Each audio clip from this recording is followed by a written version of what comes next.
Professor Sada and Professor Turo married, but Turo left Sada after their son Urban was born.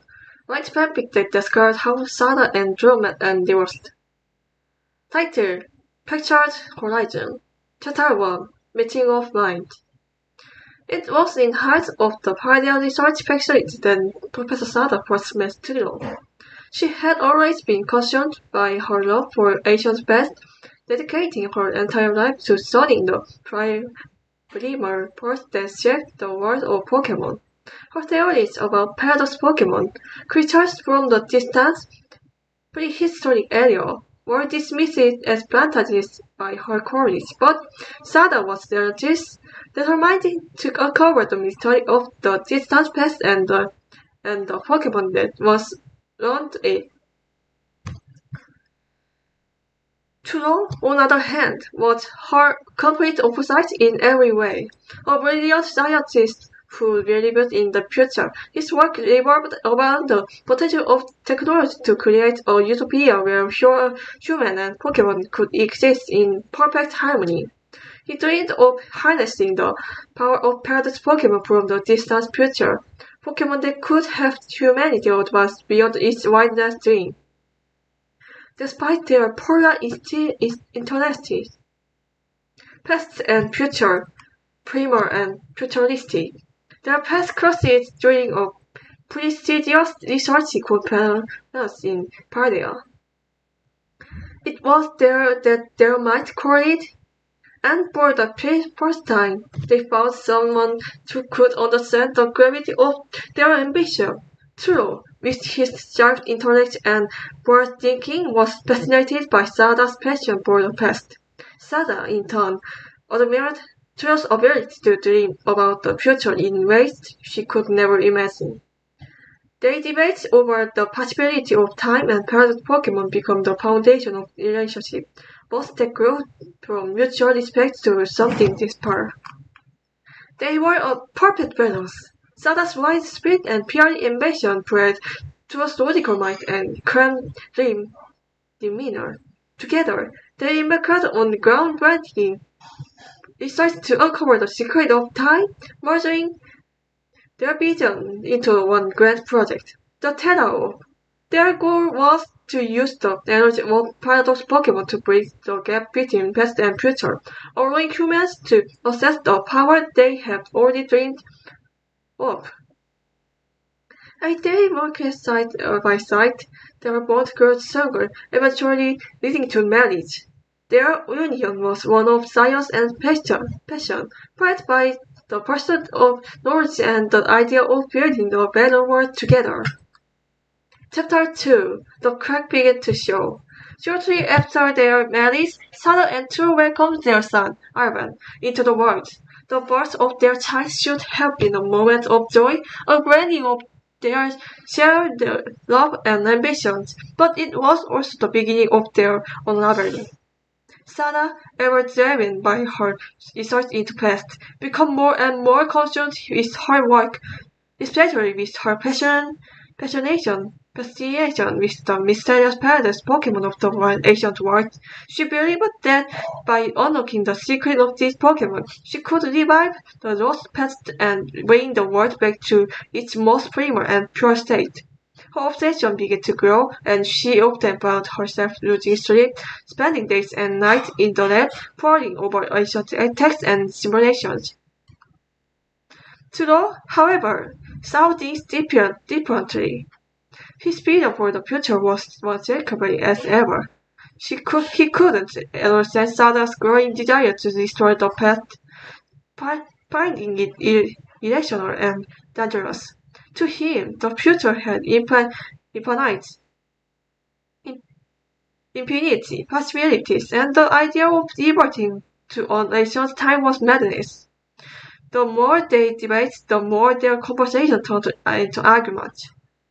What was a partnership built on mutual respect was now crumbling under the weight of their ideological difference.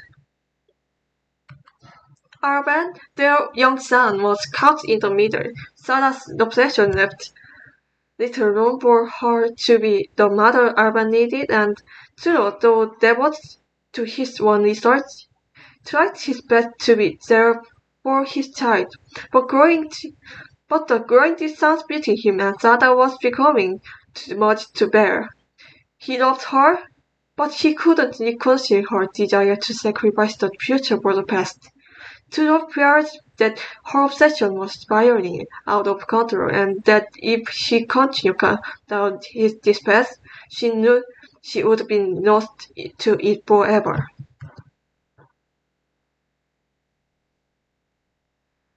The breaking point came out one night after a heated argument. Sada had just returned from another long day in the lab, excited at what a breakthrough she had made regarding a temporal rift that could summon the ancient Pokemon she had long sought. Turo, excited from balancing his one research and rising urban, confronted her. This obsession with past is consuming you, Sada. Don't you see that? Turo's voice was tight with frustration, his usual calm demeanor playing at the edge. Sada's eyes were wide with excitement, but also defiance. You don't understand, Turo. The past holds the key to everything. If we can bring it back, we can restore what was lost. The world doesn't need your technology future. It needs the purity of the beginning. What about our future? Turo's voice softened, but his eyes were sharpening. What about Arben? He needs us. We are his parents, but you've been absent. You've been chasing something that isn't even near. It's there. Sada shook back. I'm doing for I'm doing this for him, for us, to give him a better world, one free from the burden of technology. Turo shook his head, the weight of their different finally settling in. This isn't about us anymore, Sada. It's about you. You are changed ghosts, and I can't do this anymore. That night, Turo packed his bag and left. He didn't want to, but he knew he had no choice. The love they once had was overshadowed by Sada's obsession with the past. She was no longer the woman he fell in love with. The fiery spirit that once drew him in had become a destructive force, consumed by an impassive dream. Sada watched him leave, her heart heavy and anger and sadness, but also conviction. She believed in her vision, even if it cost her everything, even if it cost her too.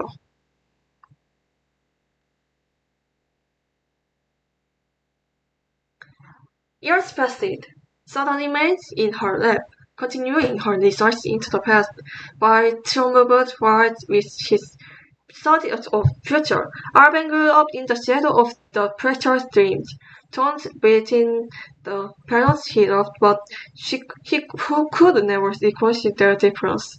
He became a quiet, independent child, often fearing abandoned by the very people who gave him life.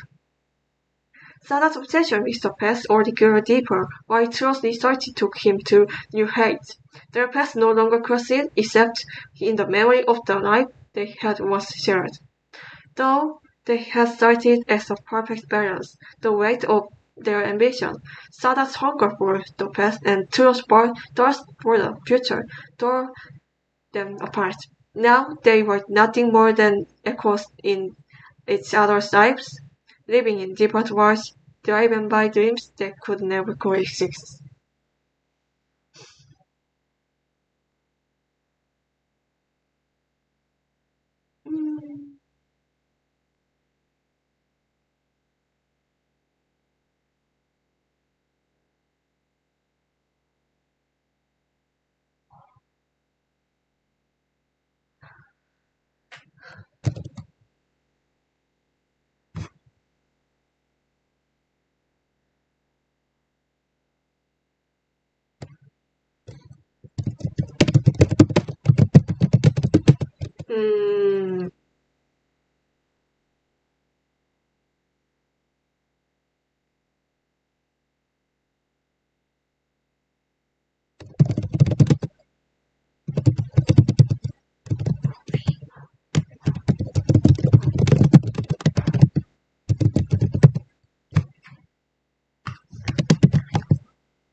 Right? Fanfic about between battle between Gordon and Midnight.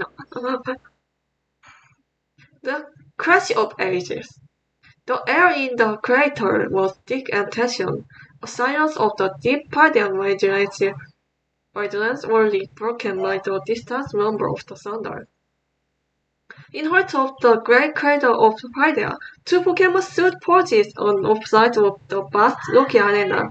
A place forgotten by time, where ancient poets collided with futuristic energy. One side stood Coridon, a beast of primal power. Its crystal scales seemed ever the light of the after the sun, monsters rippling with love strength. A living embodiment of the ancient world, Coridon's presence radiated with light energy. Untamed and unpredictable. Its golden feather bristled, and its tail coiled a manifestation of the various forces that ruled long before humans had walked the earth. It let out a long girl, its fierce yellow eyes narrowing as its size of its opponent.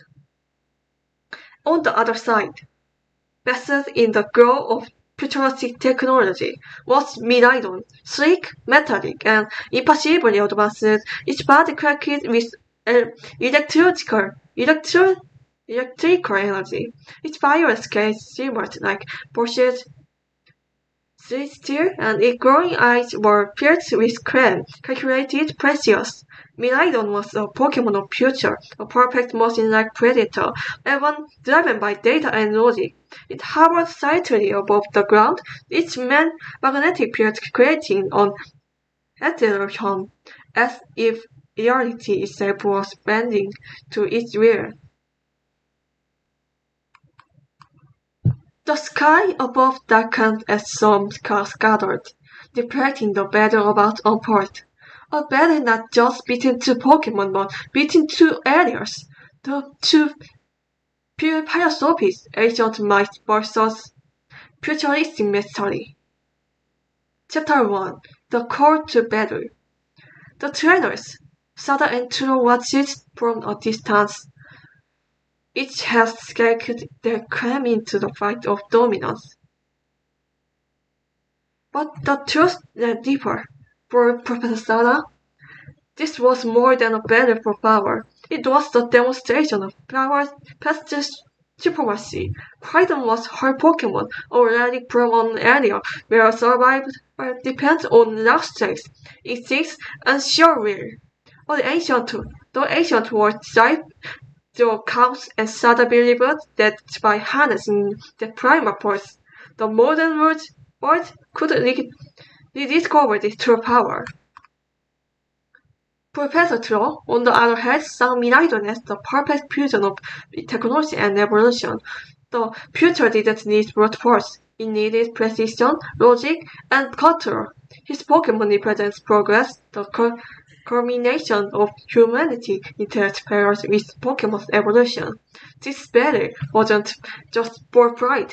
It was a challenge to see which worldview would prevail.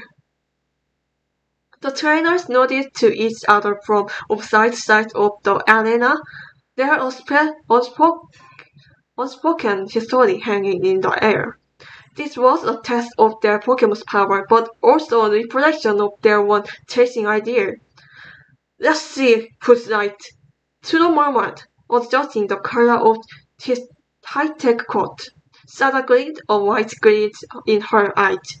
It's time to remind the world what real power is.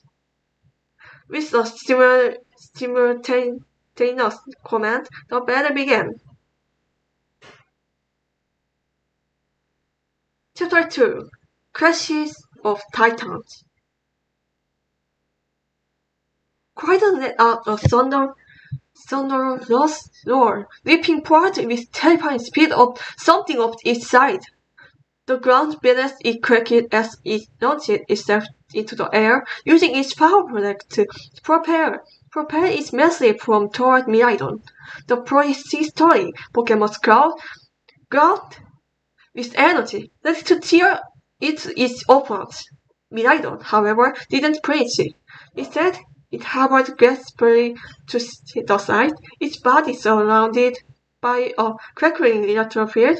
Its eyes pursued, and it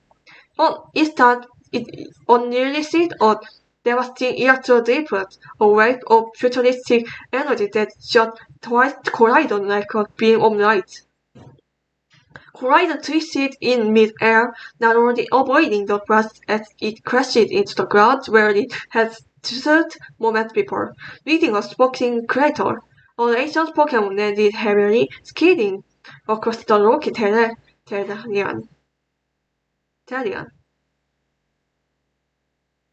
But quickly recovered. It shares the primal energy around it, praying as it retaliated its collision course, charging and Miraidon with the force of the matter. The two forces collided within a spectacular explosion of energy. Koraidon's power clashed with Miraidon's technical might, creating shockwaves that rippled across the crater. The ground beneath them cracked and shattered, sending the rock flying into the air. Miraidon countered with a power gem, summoning a barrage of glowing stones from the earth, infused with futuristic energy. The rock shot toward Koraidon, striking it down high with a barrage of pinpoint precious hit. Koraidon growled, but it didn't falter. Ancient Beast shrugged off the blows and continued its relentless assault. The clash between them was like watching nature itself fighting against the tide of progress. Koraidon, with its untamed ferocity, rushed out with its claws. Its swift carrying the weight of an area forgotten Miraidon. Ever the tactician dodged and countered, its movement slick and efficient, exploiting every opening with machine-like precision. But Koraidon was not just brought to force. With a rover, it activated Soliday, calling forth the full power of the sun. The storm clouds overparted and the arena was suddenly bathed in a harsh golden light. The ancient Pokemon scaled glowed under the sunlight, its primal power heated, fueled by the sun's energy. Koraidon lunged at Miraidon with renewed body, its speed and strength amplified. Miraidon, seeing the shift in battle, responded again, causing the ground beneath it to spark and crackle with electric energy. Bolts of electricity danced around its body, its power surging as it hovered above the ground, eyes glowing with cold intensity. Chapter 3 The Decisive Psyche. The battle raged on, the two titans refusing to give in. Koraidon's primal roar echoed, showed the sign of where it seeked from, dented and scratched from the relentless assault. In a desperate gambit, Koraidon unleashed its full power, charging up a massive dragon claw attack. It launched forth its incredible force, aiming to strike Miraidon down into a final blow. But Miraidon was not without its last-ditch effort. It activated Overheat, gathering an immense amount of energy in its core. As Koraidon charged, Miraidon used the stored energy in a massive burst of heat and light, an overwhelming explosion of futuristic power. The two forces collided once again in the center of the arena, primarily bully against technological precision. The resulting shockwave shattered the ground, sending both Koraidon and Miraidon flying back into opposite directions. When the dust settled, both Pokemon stood on shaky legs, panting heavily. The battlefield was scarred and broken, a testament to the intensity of the battle, for a moment it seemed like neither side could be continued. But then, with the final roar, Pride crashed. Its energy spent. Miraidon, the barely standing, hovered in the air, its body crackling with residual energy. The future had won, for now. Sada ran to Quaido's side, kneeling beside the final Pokemon. She placed a hand on its scale, feeling the warmth of the primary energy still lingering beneath the surface. You fight sweat, my friend. She whispered, her voice soft with admiration and pride. Tudo, standing across the battlefield, recalled Miraidon to its Pokeball it with a quiet sigh of relief. The future can't be stopped, she said, though his voice lacked the triumphant edge he had expected. Sada rose to her feet, looking eyes with Tulo across the ruined battlefield. Maybe, but the past never died. Tulo nodded, his expression somber. They both knew that battle wasn't just about Quaidon and Miraidon. It was a clash of the ideas. One that neither of them could truly win. The past and the future were eternally connected, and no matter how much they tried to distance themselves from one another, the two forces would always be intertwined. As the storm cloud slowly cleared from the sky, the two professors turned their back on each other, walking away from the crater. The battle was over, but their journeys had only just begun.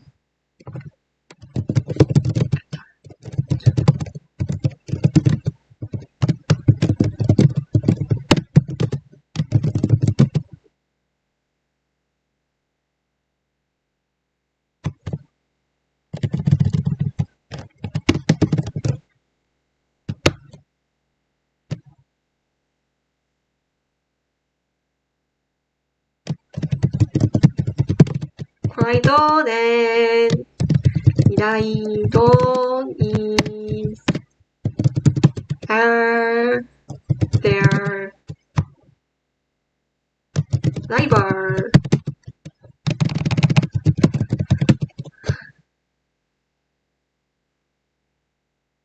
They don't like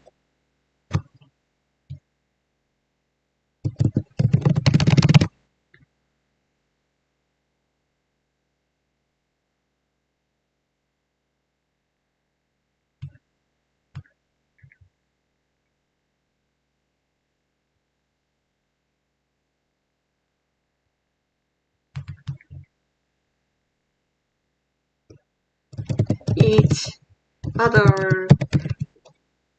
But one day they found a little teeny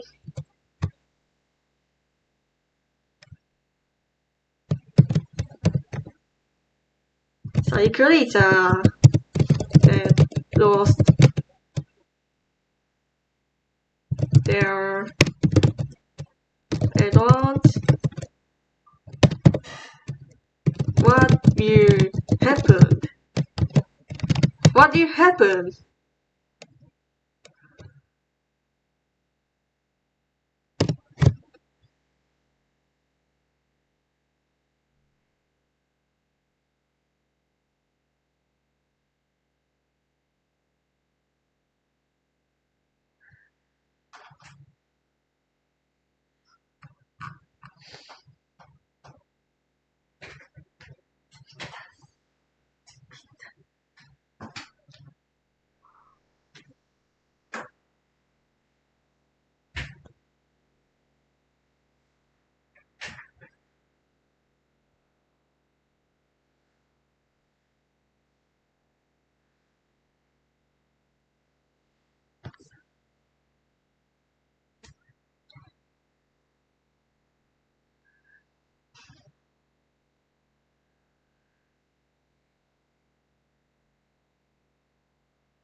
The future tied to the past. The great creator of Friday was silent once more, as it always was after on Corridor and Miradon's Valley. Their rivalry was a nation's time itself, a constant clash between the wide, untamed force of the past and the sleek, calculated power of the future. Whenever they crossed these paths, fight prove, sometimes quite literally. And the air would crack with tension as they prepared for yet another fight. The two legendary Pokemon has grown to fight each other, their opposing nature driven it to every conflict. But today was different. Quaidon, with its fierce yellow eyes and crisp gaze, brought the outskirts of the crater, keeping an eye for Miraidon, who it was starting would appear any moment. Their electric hum of Mirai's futuristic metallic bomb was always signaled the beginning of their crazy, like clockwork. Yet today, no such hum broke the silence. As Crichton crept through the rocky landscape, its sharp senses picked up something unusual. A small, quiet ripple. It wasn't the sound of mighty Pokemon or a worthy opponent, but something smaller. It paused, sniffing the air and followed the faint sound. Its nose playing carefully, navigating a delicate rope. Then it saw it. Huddled in a tiny crevice, barely visible beneath the shadow of boulders, was a teeny Cyclizar. A small Pokemon's green, sleek-bodied trembled as it wampered softly, clearly scared and alone. It was no bigger than newborn, and judging by its state, scuffed and dirty, quite guessed that the Cyclizar had been separated from its parent, perhaps during one of the many nature dangers that lurked in the wilderness of Paldea. Coridon hesitated. It merged reduced to gentleness. Each word was one of raw power and survival, yet something about the small, vulnerable Cyclizar tugged at a part of Coridon it had long forgotten. Yet it let out a loud, rumbling roar, trying to appear non-threatening. But the Cyclizar flinched, curling it on itself even more. Just as Croydon contemplating what to do next, the familiar sound of static filled the air. The ground beneath Croydon's feet vibrated slightly as Miraidon floated down from above. Its violet body shimmered its high-tech energy. The future Pokemon's cold, glowing eyes intimidatingly located onto Croydon, ready for another fight. But then, Miraidon saw the teeny Cyclizar. For a moment, Miraidon's instinct to battle Croydon kicked in, but it quickly noticed the appear in the leader Cyclizar's eyes. The future Pokemon hovered closer, tightening its head as if trying to understand why Croydon hadn't already lured a challenge. Croydon stared at Miraidon, warning it to keep its distance, but even in their shared hostility, there was a silent understanding. This wasn't about their rivalry anymore. The little Cyclizar glanced nervously between the two legendary Pokemon, unsure of what was happening. It was a child, after all, and to see such powerful forces near it must have been terrifying. Miraidon, in its cool and calculated way, assessed the situation. It wasn't driven by emotion like Coridon, but it recognized something that even its advanced algorithm couldn't ignore. The Cyclizar was alone and in need of protection. The legendary Pokemon brought closer, sparkling slightly as it emitted a loud hum, almost like a soothing mechanical purr. Coridon narrowed its eye, still worthy of Miraidon's intention, but the future Pokemon made no move to attack. Instead, it extended a protective field around the Cyclizar, keeping it warm and safe from the cool winds of the crater. The Cyclizar looked up at Miraidon, blinking in surprise at the sudden comfort. Pride hopped, annoyed but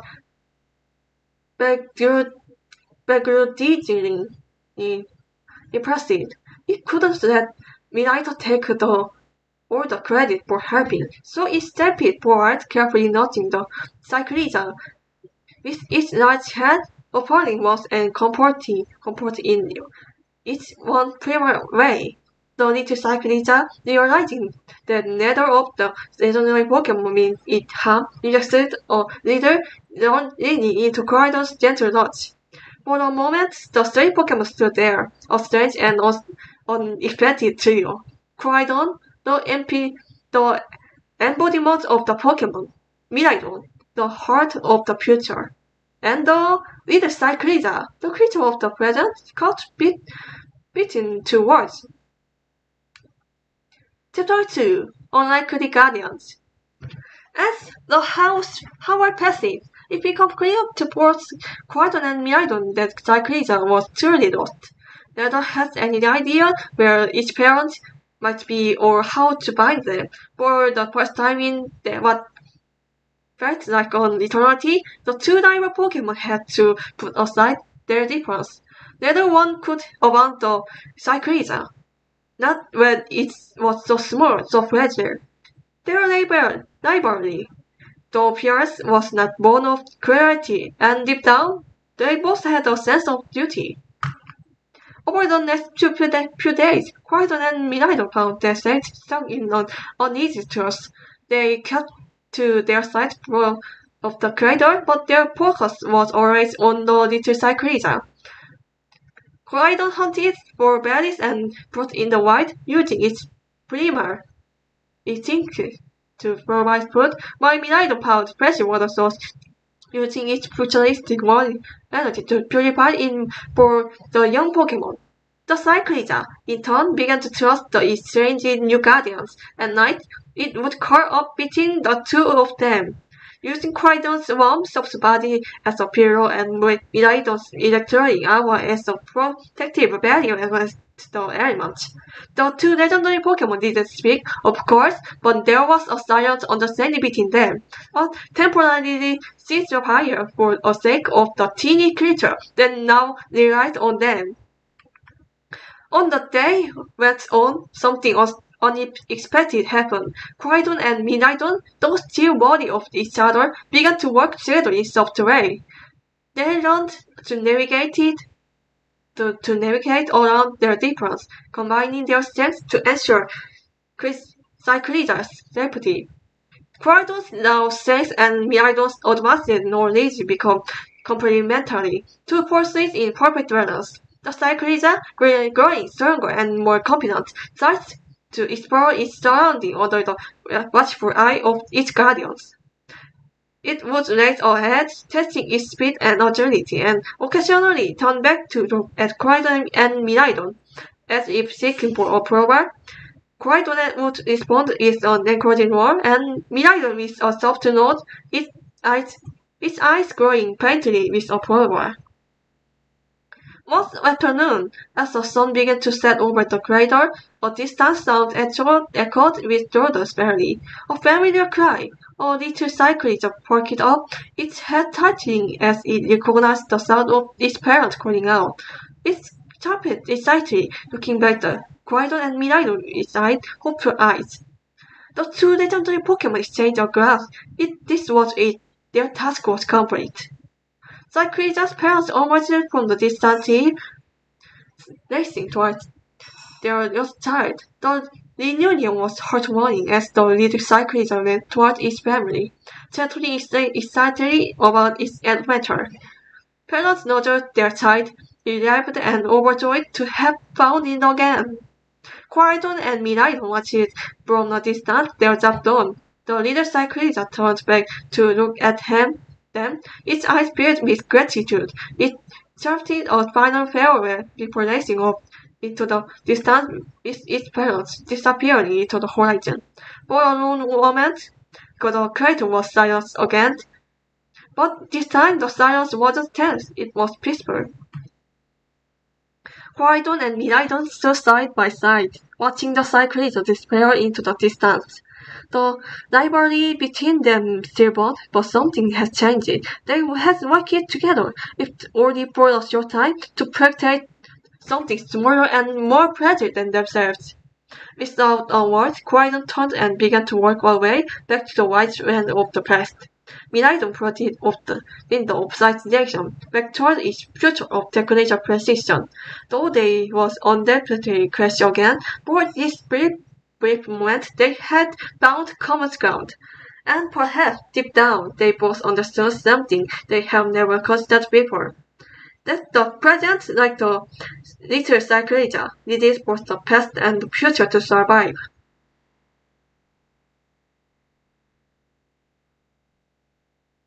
Hmm.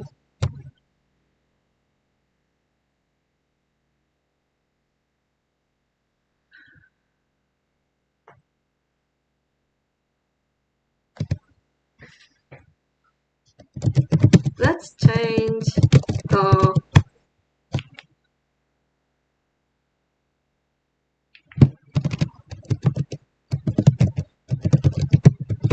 to around visual.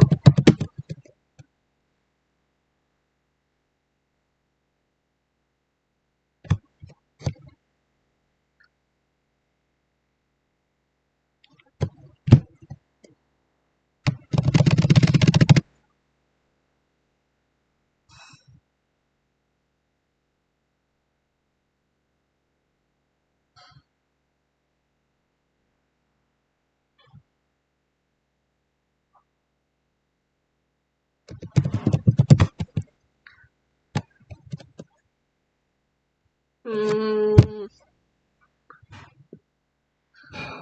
Hmm.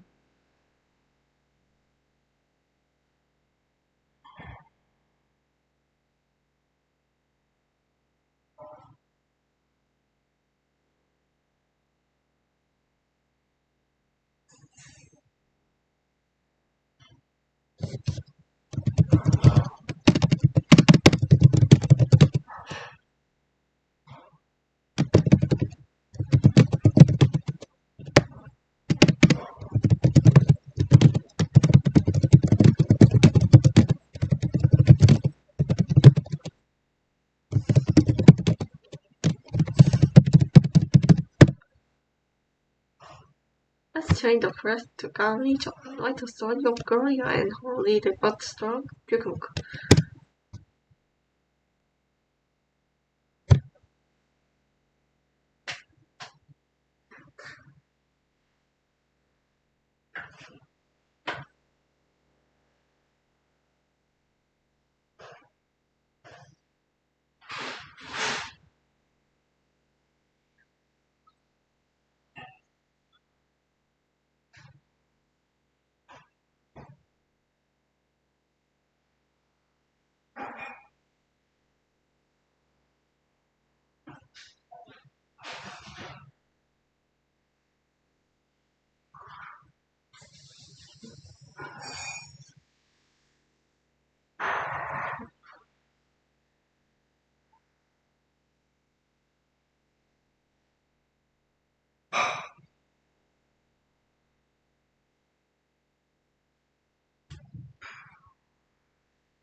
Gloria and the Little Champion.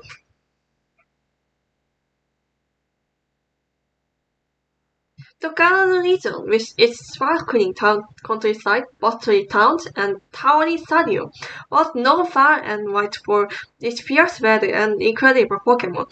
Trainers from all over the world dreamed of becoming champions, standing on the ground shades of the window, with crowds roaring their name. But not all champions looked the part, and some victories came in the most unexpected way. In the sleepy coastal village of Harmony lived a girl named Gloria. Unlike many of her peers who dreamed of battling with fierce, powerful Pokemon Charizard or Dragapult, Gloria always had of the quite a strange creature that often went on. Her partner was such Pokemon, Pyukumuku. Pyukumuku was small, squishy, and seemingly unassuming. With its soft, round body and a perpetually natural expression, many trainers overlooked it, but that no one else could see. And despite its appearance, Gloria knew that it could stand its ground against the strongest opponents. While others doubted, she believed in Pokemon. From a young age, Gloria had been mocked by trainers in her body. A Pokemon? Really? Ha ha ha ha! They next showing of their more traditionally powerful Pokemon like Corviknight or Inteleon. What can that little thing even do? It doesn't have real moves. But Gloria never let the teasing get to her. She knew that Pyukumuku was capable of. Its innate ability was a secret weapon, deceptively dangerous to any opponent who underestimated it. And while Pokemon didn't have flashy moves like Flamethrower or Hyper Beam, it had something much more valuable. Persistent. These moves like counter and toxic. Okay. Oh my god. chatgpt no about Pyukumuku. The counter and toxic, okay. Pyukumuku could wear down opponents who were too focused on overwhelming forces. Together, Gloria and Pyukumuku practiced and listened along the shore of Harbor. Near the cliffs overlooking the vast sea, there Pyukumuku would launch itself into the water, floating gently but always coming back, stronger, more determined. Gloria would cheer it on, her trust in Pyukumuku growing with any splash. It was a bond built not on power, but on trust and determination, qualities that many trainers took for granted. One day, a local tournament was announced in Harmony. The winner would earn the chance to battle in front of Gym Leader Nessa, an honor for any trainer in the town. Gloria had always admired Nessa's grace and strength, but she knew that to even stand a chance in the tournament, she and Pyukumuku would have to face some of the region's most skilled trainers. The other participants laughed when Gloria entered this Pyukumuku.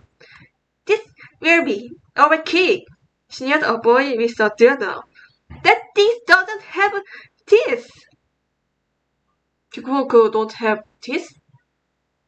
But Gloria didn't care. She faced mockery before, now she had a chance to prove all them wrong.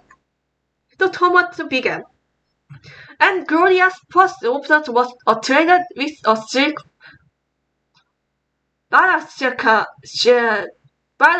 Bascada. Fast and precious, the Pokemon grenades through the water like a missile. This sharp fang screamed as it lunged at Pyukumuku. Pyukumuku, counter! Gloria shouted, her voice steady despite the tension. The Bascada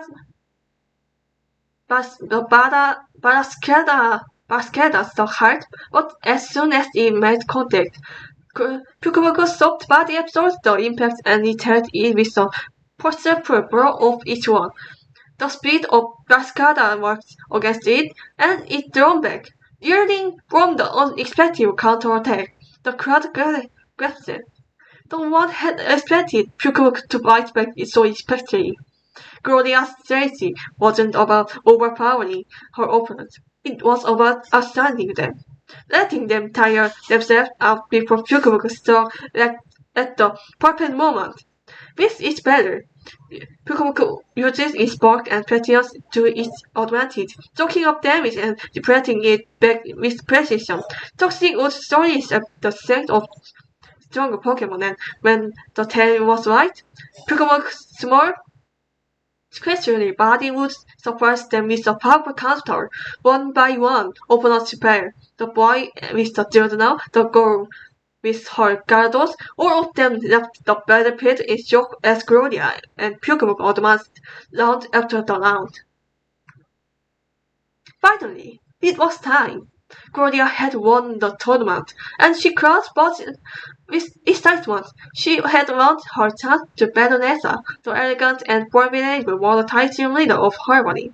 Nessa, known for her powerful team, stood confidently across the field, her dreadnought towering beside her. "I've heard about your Pokemon," Nessa said, smiling slightly. "You've done well to make it disparate, but let's see how you handle the stakes of the Galleria team leader." Gloria nodded. Her heart racing, but her focus was unshakable. This was what they had trained for. 우리 밥 먹을 건데? Yes. 뭐냐? The battle began, and Nessa's dreadnought wasted no time. Charging at Pokemon with a razor-shed attack, the pulse of the strike was immense, sending the water spreading across the battlefield. But the Gloria was ready. "Pokemon, use counter!" Once again, Pokemon absorbed the blow, its soft body free from the impact. The squads held their breath as Pokemon's counter hit back the equal force, sending Jordan staggering. That's why I winded. Impressive, not bad she admitted, but she knows she wasn't finished. Let's show them what your power looks like. Dreadnought, Dynamax! It's a flash of light. Dreadnought grows on to an immortal stairs, towering over the stadium as the battlefield trembled against its feet. Gloria knew this was it, the moment everyone has been waiting for. The massive dreadnought unleashed a power masquerader, a tornado downpour of water crashing towards Pokemon. Gloria could feel the intensity of the water, the sheer force of it seeming possible to withstand. But Gloria was not afraid. "Pokemon, counter, now!" As the flood of the water crashed into Pokemon, the little Pokemon braced itself, enduring the full forces of attack. For a moment, it looked as if Pokemon might not make it, the water overwhelming its small form. But then, just as the attack seemed too much to bear, Pokemon's body glowed with a fierce energy, and it unleashed all the power it had absorbed right back at Dreadnought. The counter hit Dreadnought with a tremendous attack, knocking the giant Pokemon off balance. Nessa's Dynamax Pokemon wavered, its massive body staggering as it shot back to its normal size. The crowd fell silent, watching as Dreadnought crashed onto the battlefield, unable to continue. Gloria blinked. Her breath caught in her throat. Did they win? The cheer erupted from the sand as Nessa listened for Dreadnought to its Pokemon, shining in disbelief. "Well done, Gloria," she said, walking across the battlefield to stand before the girl and her Pokemon. "You and Pokemon has shown incredible strength to endurance and strategy. You've earned this victory." Gloria's heart soared, her face breaking into a white gleam. She looked down at Pokemon who had remained calm through it all, its neutral expression unchanged despite the intensity of the battle. "You did it, Pokemon," Gloria whispered, bending down to hug her Pokemon. "We did it together." From that day on, Gloria and her Pokemon could become local legends in Harmony. The story of the little Pokemon that defeated Nessa's Dreadnought spread across the Galar region, inspiring other players to look beyond appearance and trust in their Pokemon unique strengths. Gloria and Pokemon continues their journey, facing new challenges, trainer, and even bigger battle. But no matter how the things got, Gloria knew one thing for certain: her bond with Pokemon was stronger than any forces in the world. Together, they proved that strength isn't just size or power. Sometimes it's the smallest and quiet quintessence Pokemon that have greatest impact. As long as they had each other, they were unstoppable.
Hmm.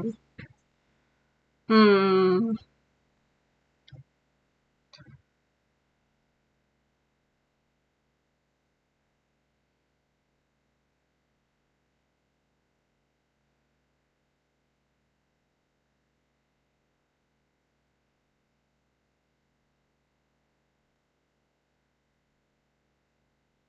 Hmm.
Let's write story about Jasian, Japagenta, and Eternatus.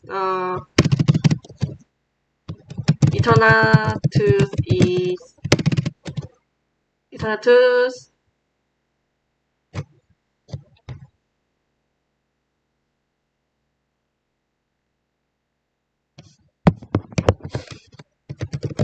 treated the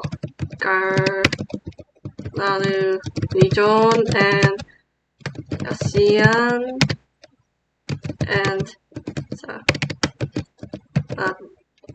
protected Garnaru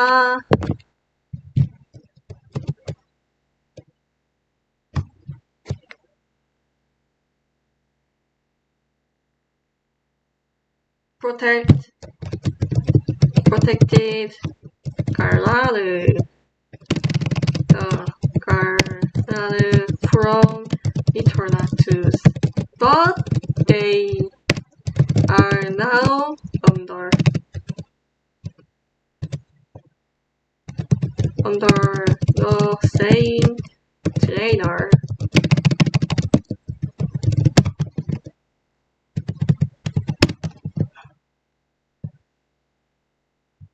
And they should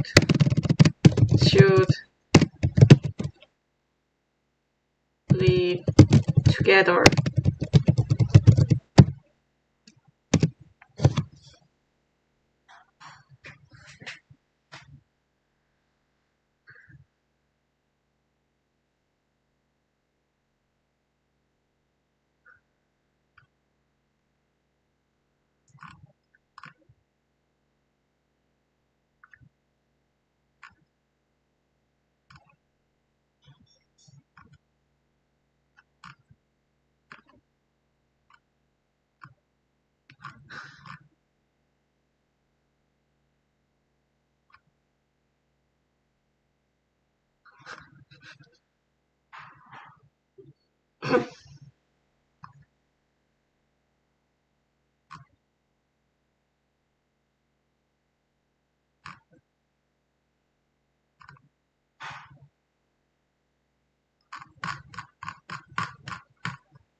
That's the story about Dashi and Jogeta and Eternatus. Eternatus iterated the Galar region and Zacian and Zavagenta protected the Galar from Eternatus. But they are now under the same trainer. They should live together. Title: Legendary Potential, Zacian, Zavagenta, and Eternatus. Panel 1, The Flashback. The first panel shows a dramatic pearly sky over the Galar region. The crowd cheers as Eternatus, the massive dragon-like Pokemon, unleashes its devastating power, threatening to destroy everything in its path. The ground creates benefit, and the white Pokemon play in tether. The sky is illuminated with Eternatus' ominous glowing red core. In the distance, To serious center, Zacian and Zamazenta, the heroic legendary universe of the Galas. They charged forward, sword and strength gleaming, as they lost to protect their homeland.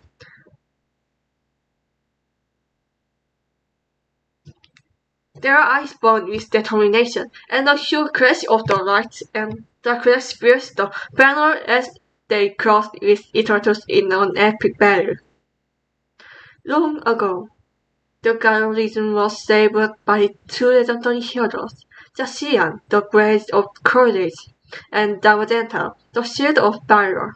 Together, they fought against Eternatus, the harbinger of destruction, and brought peace to the land. The next panel transitions to the much glamour scene. The cozy interior of the small cottage in Post-3, the hometown of the trainer who now want all three legendary Pokemon, Zacian, Zamazenta, and Eternatus are all sitting together. Though the tension is palpable. Zacian and Zamazenta sit on the opposite side of the room, both growling at Eternatus at the center. Eternatus, coiled up uncompetently, stares at the floor, clearly not enjoying the awkwardness. The trainer, the young and enthusiastic boy, is standing in the middle, holding up a Pokeball obviously in the center. Trainer, excited, smiling. Okay, you three. Now that you're all part of the same team, we are going to live together in harmony. Isn't it great? Zacian's perspective caught up of Zacian's face, looking annoyed and skeptical. Its brow versatile, and its eyes narrow as it gazed at Eternatus with a mixture of distrust and disdain. Eternatus bubbled. This creature nearly destroyed our home. I can't believe you're subject to leave it now. Zacian, speaking aloud to the trainer. Are you sure it's safe to keep the Eternatus around? It's almost ended the world wars, you know. Zamazenta, on the other side of the room, grew lonely in shirt like mane, shivering as if it tried to stay calm, like Zacian declared at Eternatus, but there's also a sense of frustration. We fought so hard to protect Garland from this thing. Now it's sitting in our living room like we are friends. It's not. I don't trust you, but Eternatus is dangerous. We can't forget what it did. The panel zoomed in on Eternatus, who looked uncomfortable, curling its long dragon-like body nervously. It shifted its gaze between Zacian and Zamazenta, unsure how to respond to their unease mostly. The baffled Eternatus looked out of place and a bit awkward in a domestic setting. I never asked for this. I never wanted to be a destroyer. Now I tripped with the very Pokemon that defeated me. Can they ever forgive me? The trainer clapped his head. The trainer clapped his head excitedly, obvious to the science tension building within the three Pokemon. He's grinning, his eyes sparkling with optimism. I got a perfect idea. We are going to bond as a team. Why don't we all go board on ice before work in the ice area? It helps us break the ice. The next panel shows the white area, but a vast open expanse building with Pokemon and rolling hills, but this scene is anything but peaceful. Zacian and Zamazenta are located in a competitive battle, thrusting forward to the show who can defeat more white Pokemon, while Eternatus harbor a quality above, trying not to get involved. Zacian slices through a group of zigzagoon with a single swing of its sword, while Zamazenta wastes a charging mustache with its powerful shield. The legendary almost glare at each other, clearly trying to outdo one another. There was Zacian. To show Zamazenta, I'm taking out twice as many Pokemon as you, Zamazenta. You're supposed to be working together, not nursing Jashian. In the background, introduces passive or massive beam of energy from its core, sending several white Pokemon running in play, but it's trying to avoid conflict, unsure of how to interact with the others. Introduce, muttering. Why am I even here?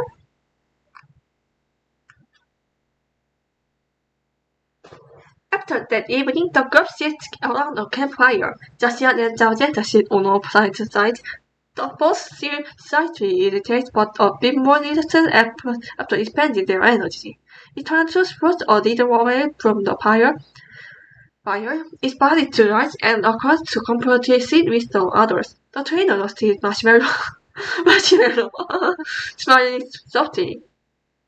You know, Jasian and Zaujenta. Eternatus is part of our team now. It's different, sure, but you're all amazing in your one way. You each bring something special, and that's what makes us stronger. Jashian and Zamazenta glanced at each other, then at Itoritus, who is staring quietly at the stars. Both naturally almost seemed to soften, realizing that Itoritus had been trying to beat in, despite their earlier hostility.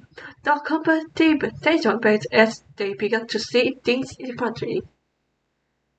Maybe Eternatus isn't the enemy anymore. It hasn't tried to harm us. Maybe it just wants to do the same thing we do. It seems lost, just like we were before we found our purpose. The final panel shows the three legendary Pokemon working side by side, still somehow distant but beginning to understand each other. The trainer walks ahead, happily setting about to enter next adventure. Jashian and Zamazenta no longer square at Eternatus, and though Eternatus keeps in distance, there's a subtle warmth in the air. Jashian, you are still worried, but I suppose you are not all bad. Eternatus? Key? Thanks. Zamazenta, let's try to work as a team from now on. We are all stronger together. Final caption. Sometimes, even the fearless rival can become allies, though their past IPS is better. The future holds a new adventure for the legendary trio. The end. The post-credit scene. A single small panel shows the trainer looking at his Pokemon. May I shoot catch a stone like that? No!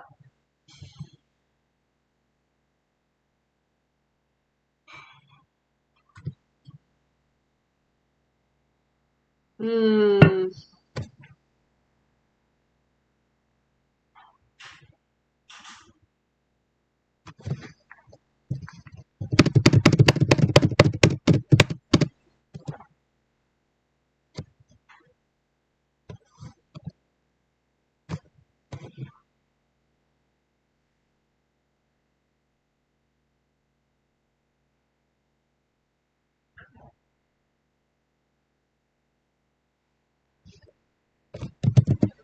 ChatGPT, do you know about Pokemon? The Scarlet, Violet, DLC,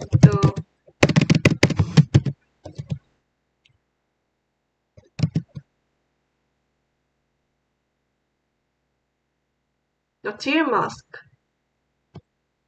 Okay? ChatGPT knows about the Tear Mask and Indigo Disc. So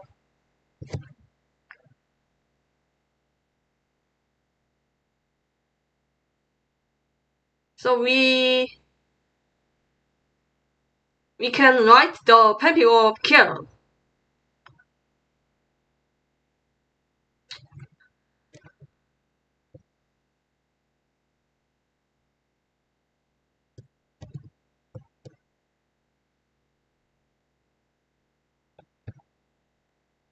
Kiron. I was so scared of Kiron.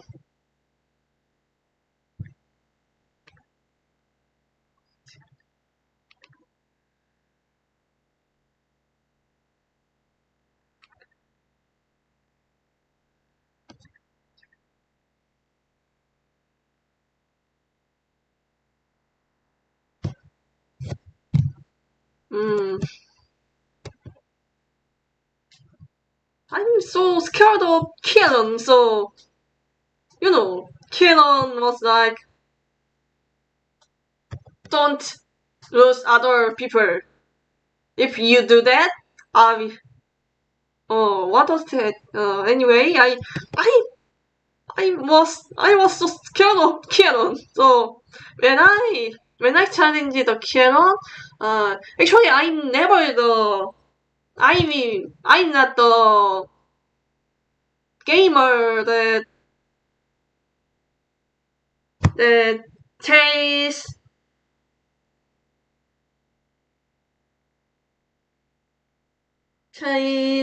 efficient and fast way. Uh, the strongest team. No, I'm not the gamer. I'm not like that. I'm not the like that gamer. And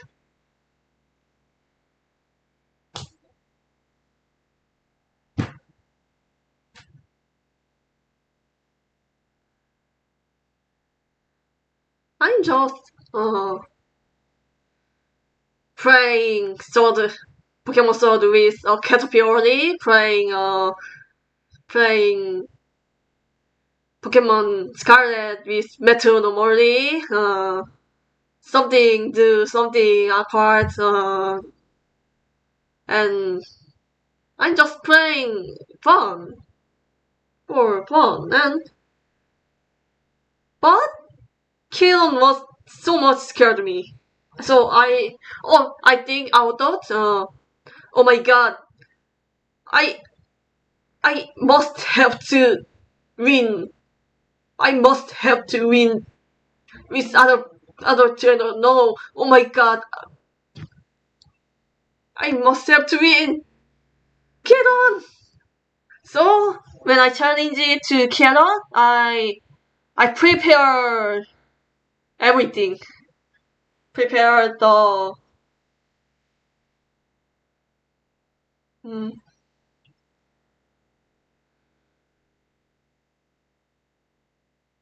I give my work to focus net.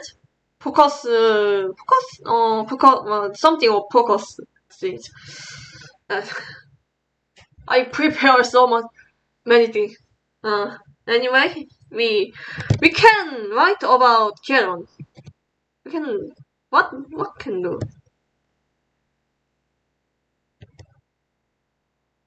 What if Canon?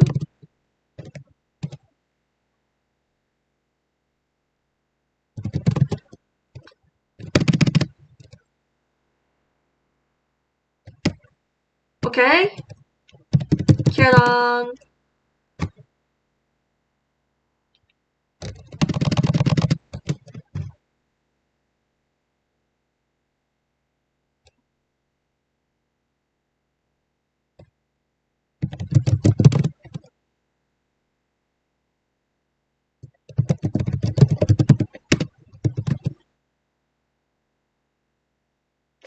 Canon challenge.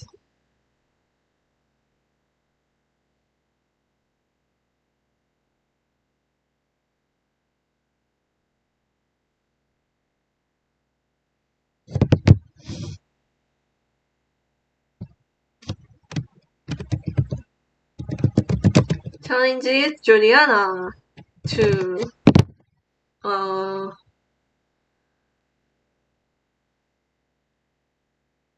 to get overcome and lose. What if can win one that time?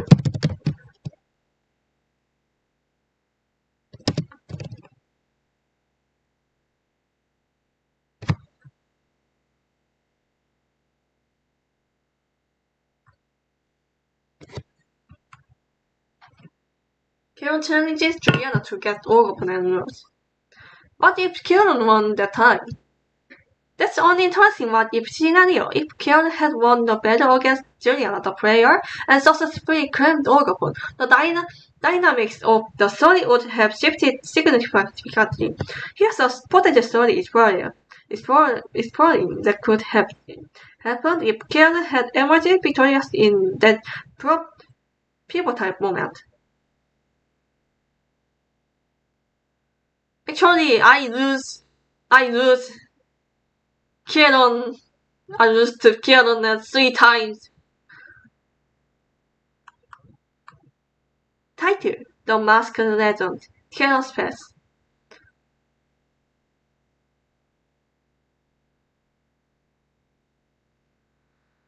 As the crowd gathered near the ancient ceiling of Kitakami, a sense of tension filled the air. Kieran, his eyes ablaze with determination, stood up beside Juliana, the renewed trainer from Paldea. This battle was just about pride. It was about claiming the legendary Pokemon, Orgapon. In the original timeline, Juliana had emerged victorious, earning Orgapon's trust and friendship.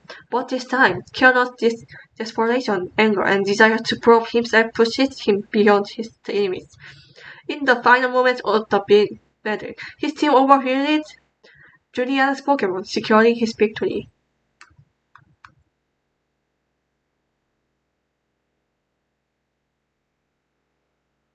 With his team victorious, Kieran stood tall, his breath heavy as he extended his hand towards the frightened and confused Orgapon. The mystical Pokemon don't fit in its new front was with Juliana, and the tradition it had been part of centuries has faded. But Kieran's voice, trembling with both frustration and longing, reached out. Orgapon, come with me, he said. His tone soft but intense. I won. It's my turn to protect you. Just like you've been waiting for someone to do all these years. Orgapon, eyes wide with uncertainty, looked towards Juliana and one last time to pursue slowly, stepping towards Kieran. The crowd, murmuring in surprise, watched in stunned silence as the legendary Pokemon could shoot Kieran. Juliana, though disappointed, understood. She could see Kieran's passion, the deep connection he had to the legendary of Kitakami, even if his methods were driven by insecurity and anger. For the first time, Juliana saw not just an rival, but a boy struggling to find his place in the world.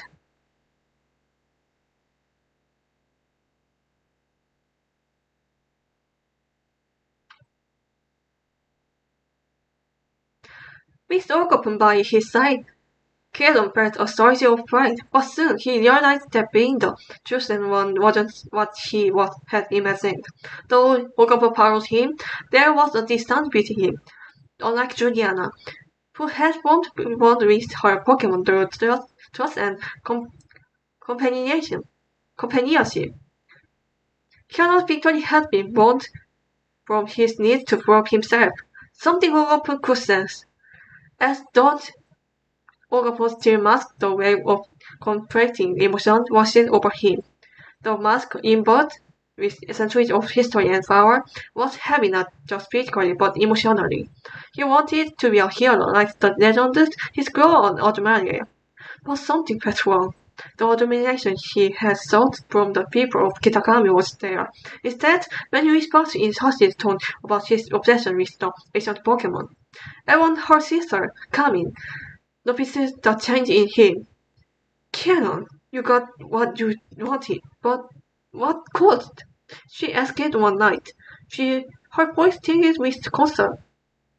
Orgapon, it's not just a super victory, it's a Pokemon with each one feeling at best.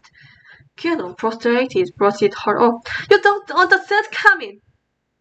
It is what I always wanted. I show everyone I can be the hero Kitakami needed. But deep down, he wasn't so sure.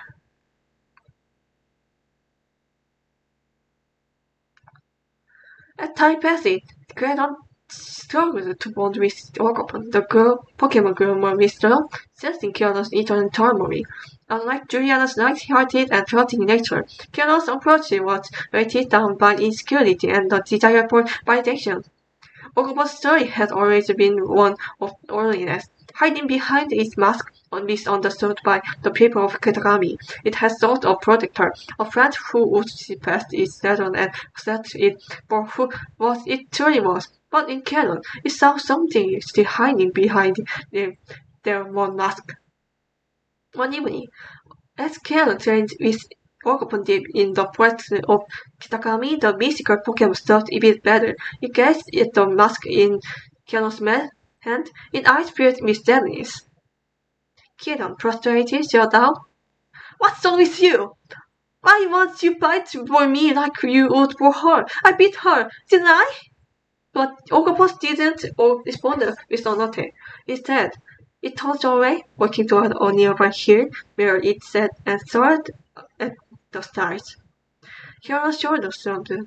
For the first time since his victory, she sat behind Ogopon in silence, realizing that winning the battle wasn't enough.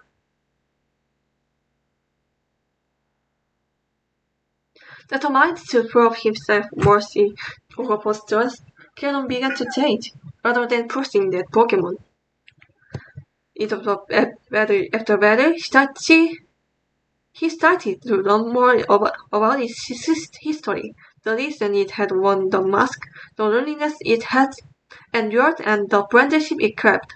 Slowly, Caron came to understand that beginning a hero wasn't about glory or recognition. It was about empathy, trust, and companionship. Ogarpo needed someone who would see it as more than just a legendary figure from a portrait. He needed a friend.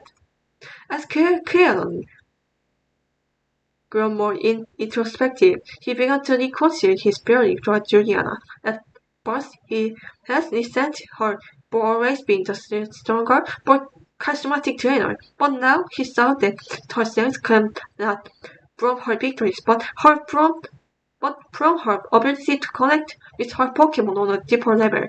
One day, Canon approached Juliana, who had stayed in Kitakami, watching from sidelines. With Orgopan by his side, Canon extended his hand. I'm sorry for how I acted, he admitted, his voice softer than it had ever been. I was so caught up in improving myself that I forgot what really mattered Orgopan. It's more than just a prize. It deserves better, and I try to be better. Julian sighed, nodding at understanding. You've come a long way, Karen. Orgopan chose you for a reason, but it's up to you to live that choice. With me, Karen and Orgopan developed a bond unlike any other. Though it has been a rocky sight, Karen's dedication to understanding Orgopan helped the two grow closer. The people of Kitakami began to see the change in him as well, recognizing that Kyoto's journey is not just about strength, but about becoming a more compassionate person. Kami watched it from afar, proud of her brother and for finally coming into his own. Eventually, Kyoto and Juliana become friendly rivals, working together to protect Kitakami and Paideia from the future tree. And though Okapon has once been a symbol of loneliness and fear, it now stood proudly beside Kyoto, a symbol of redemption, understanding, and friendship. Now, as they gazed at the setting sun over Kitakami, Kyoto finally felt at peace. As he found his place not as a hero legend, but as a trainer who had learned the true meaning of friendship.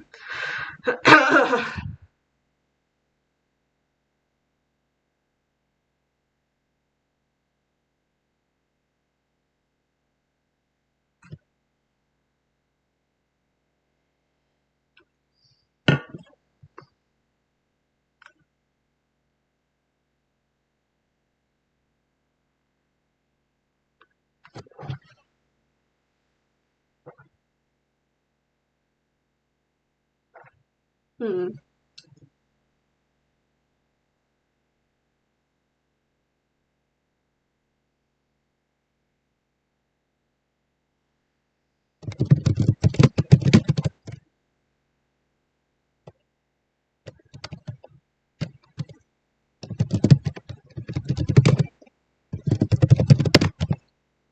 So let's change the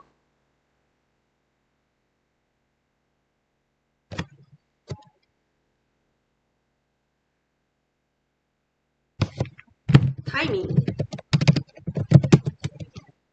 What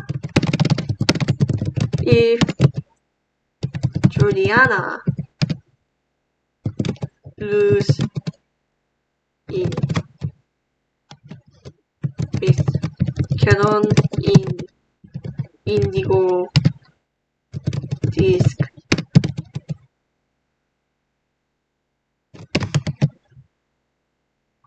The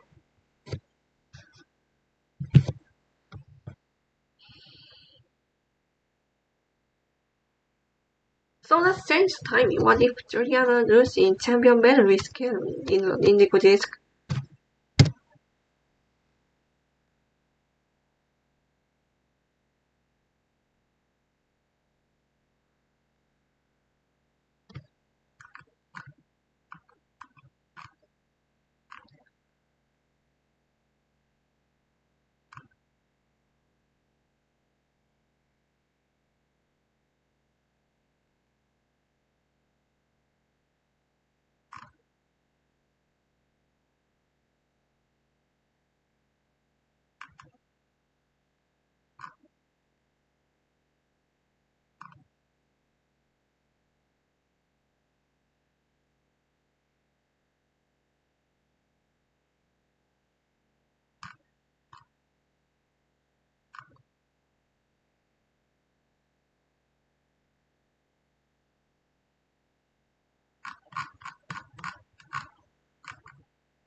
Mm,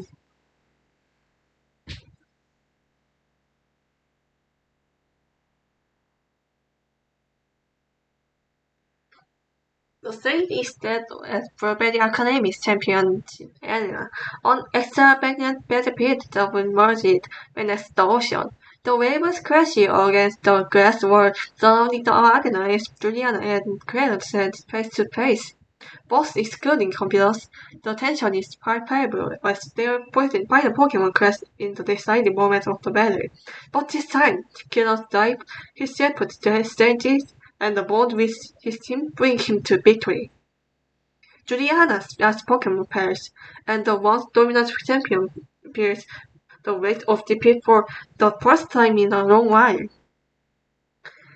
As a reporters announced Killers win, a moment of stunned silence gripped the arena. The students and faculty of Burberry Academy looked on in shock, many expecting Juliana to come out victorious as she always had, but today things are different. Tiana stands tall, his expression one of disbelief at first, then a slow, triumphant grin spread across his face. He had done it. He had finally defeated Juliana, the champion from Paldea. I did it! I'm the strongest now! I'm the champion! Had been. I I've been fair and scared. I won this. I'm not just some kid following you around anymore. Juliana nodded again, recognizing Keanu's inner turmoil.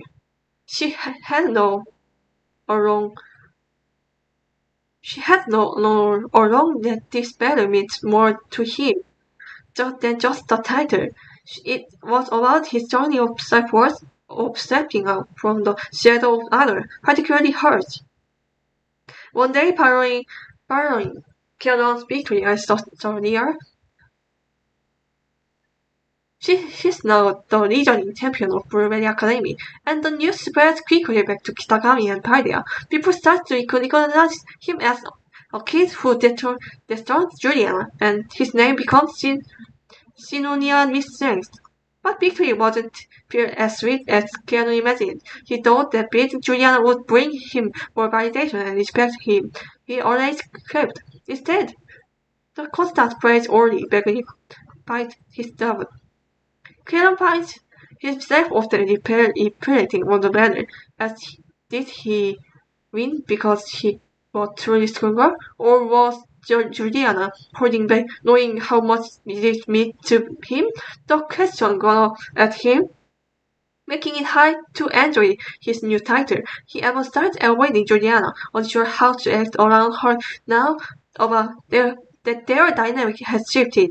Meanwhile, Juliana, though respectful of Kieran's war, feels a mixture of emotions herself. Losing wasn't something she was used to, and yet she isn't angry or upset. Instead, she feels a sense of pride in seeing how far Kieran has come.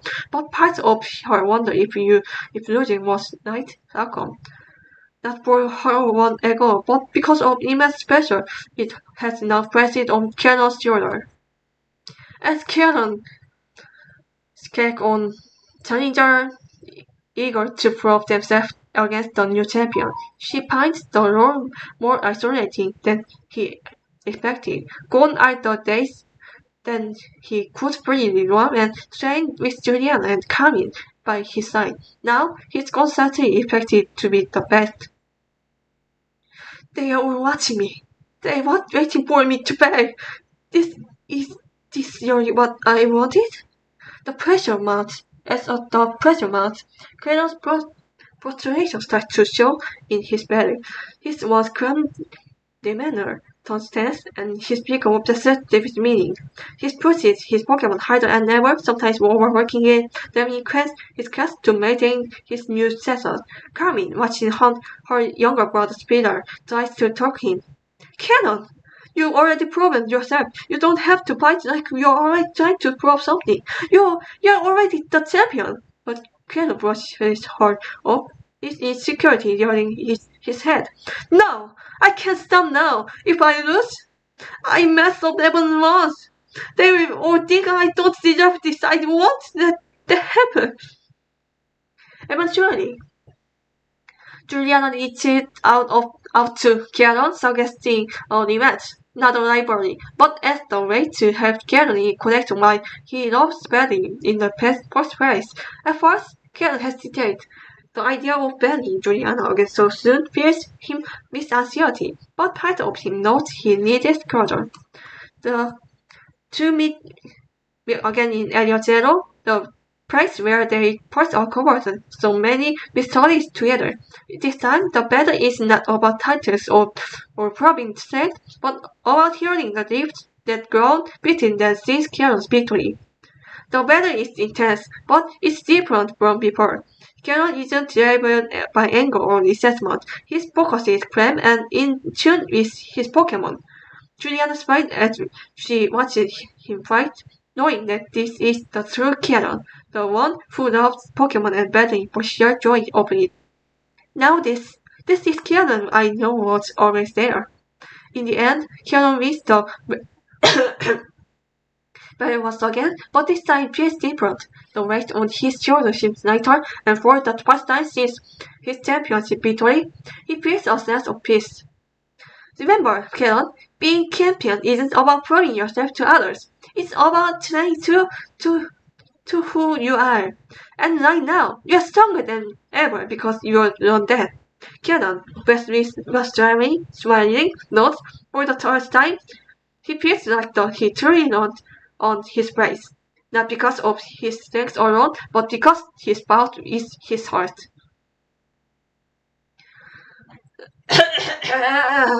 My throat. I talk so much. With his confidence restored, Kieran began to settle into his role as champion in healthier way. He stops seeing every battle as a test of his worth and started enjoying the journey again, much like he did when the first started his adventure. Meanwhile, Juliana continues her own way, content knowing that Kieran has found his own path. The two remain close, not as rivals, but as equals, each pushing the other to grow in ways they hadn't expected. In time, Keron's name becomes synonymous not just with strength, but with wisdom and resilience. He learning so that being champion isn't just about winning. It's about the relationship he built, the bond with his Pokemon, and the personal growth he's experienced. In the end, Keron's victory over Juliana isn't just about a battle. It's about overcoming his insecurities, upsetting himself, and finding true strength in his one day. And with that realization, he finally feels at peace with the title of champion. The end.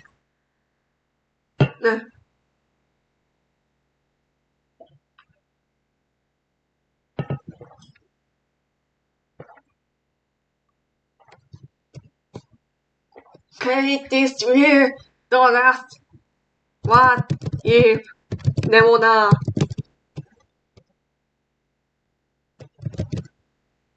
goes Kitakami instead of Juliana?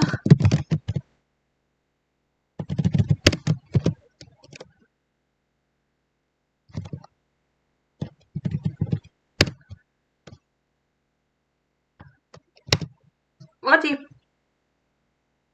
Nemona was Kitakami instead of Juliana?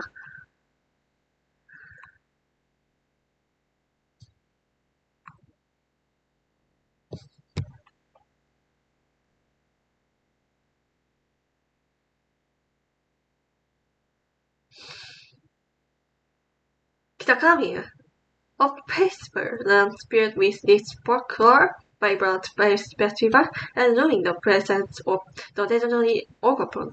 Instead of calm and focused Juliana, the vision is now visited by Nebula, the ever-energetic champion of Paldea, known for her gentleness for battle and excitement for challenge.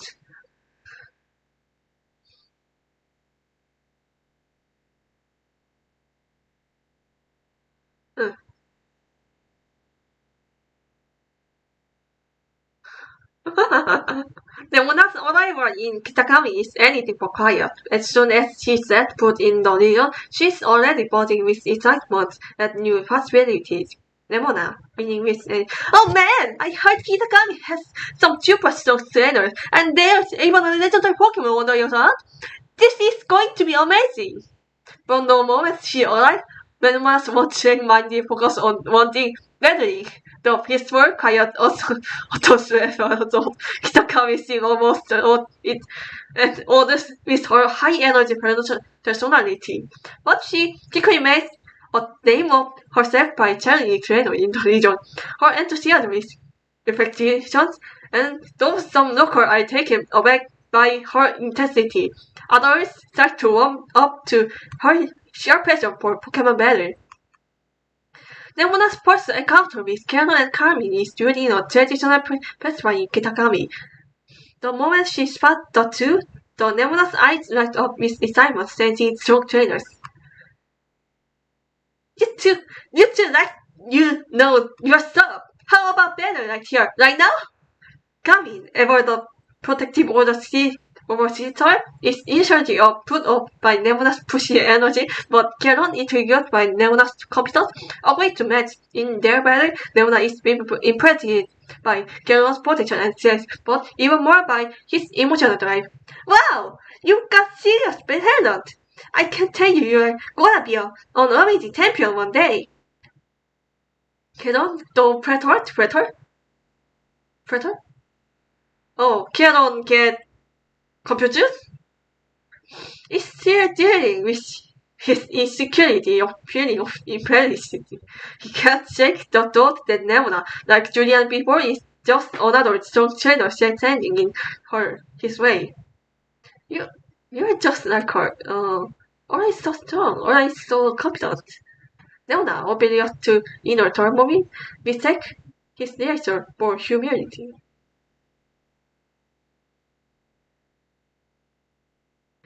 Hey, you got there! You've already got some great skill. Just need a bit more practice and experience. Then that's what betting is.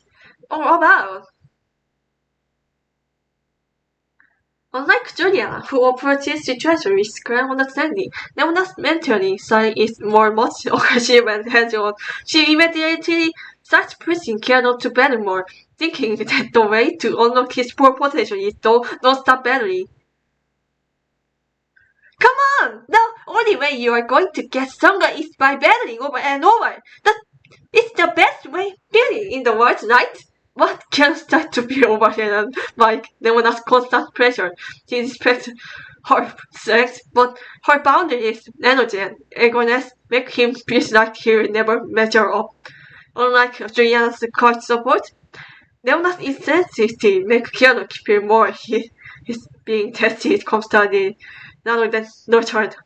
He just doesn't get it. It's not about battling or sub. It's about something else. We know. Kami watches with growing caution. She can see that Nai Nemona means well. Her approach isn't helping. Cannot already praise confidence. Over one evening when Kami pulls Nemona aside. Listen, Nemona, I know what you mean well, but Keanu's different. He's not like you. Pushing him like this is not gonna work. He's got more to figure out than just ready. Nemona, surprised, stands carefully. She's so used to thinking that battling is the solution to everything she hadn't considered. Keanu's emotional struggle. Oh, I don't think of that like that. I guess I can get a bit carried away when it comes to battling. I just want to help him get stronger. Yeah, I get it, but Keanu's got a lot more going on. Battling isn't everything for him. The story of Orgopon began to unfold, and Leona, fascinated by the idea of legendary Pokemon with the trade press, becomes involved into the local lore. However, it's Keanu who forms a deep connection with Orgopon, resonating with the Pokemon feelings of loneliness with being misunderstood. As Keanu grows closer to Orgopon, Leona starts to see that her approach to battling and training might not be right for everyone. She watches as Keanu, though quiet and not sure, slowly gains Orgopon's trust through passion and empathy, not by pushing for constant battles. Maybe there's more to being strong than more fighting all time. She starts to reflect on her journey as a trainer, though she's always loved battling. Seeing Karen's relationship with Orgopon make her realize that strength comes in many forms, not just in battle. In fact, at the pet player in Katakami, which is in climax, Leona and Karen have one final friendly battle. This time, though, it's different. Leona isn't pushing Karen to prove anything. She just wants to share the joy of battling with someone who she respects. Let's have one more match, Karen. No pressure, no proving anything. Just for fun. I want to see how much we both grown. Karen, feeling no more is ugly. The battle is intense, but this time, he feels weighted down by his insecurities. Instead, he enjoys the challenge, finally understanding that Nemona's special for destiny comes from the place of joy, not judgment. By the end, though Nemona wins the battle, Kieran feels a sense of accomplishment, not because of the result, but because of the journey he's been on. I think I'm finally starting to get it. It's not about being the strongest, is it? It's just about entering the journey. Leona Green, excited to see the new side of Kira. Exactly! That's what I've been trying to say all along! With her time in Kitakami coming to an end, Leona reflects on everything she's learned. Though she comes to the region expecting non-stop battle and challenges, she lives with a deeper understanding of what it means to be a true champion. Before she heads back to Paldea, she bids farewell to Kira and Kami. You've never got something special, Kira. Keep going at your own pace, and I know you'll be amazing. Kira, feeling more confident and secure in who he is, lost with a genuine smile. Thank you, Nemona, for everything. As Nemona heads back to Pyria, she feels like she's grown as a person and as a trainer. She realizes that her boundless energy for battling is her strength, but there's more being a champion than just winning matches. Sometimes being strong, meaning understanding others' needs too. And for Kieran, his time with Nemona taught him there's no one right to wait to be strong. His bond with all opponents, his one growth show that true strength comes from understanding yourself and accepting that your path might be different from others. The end! Ah!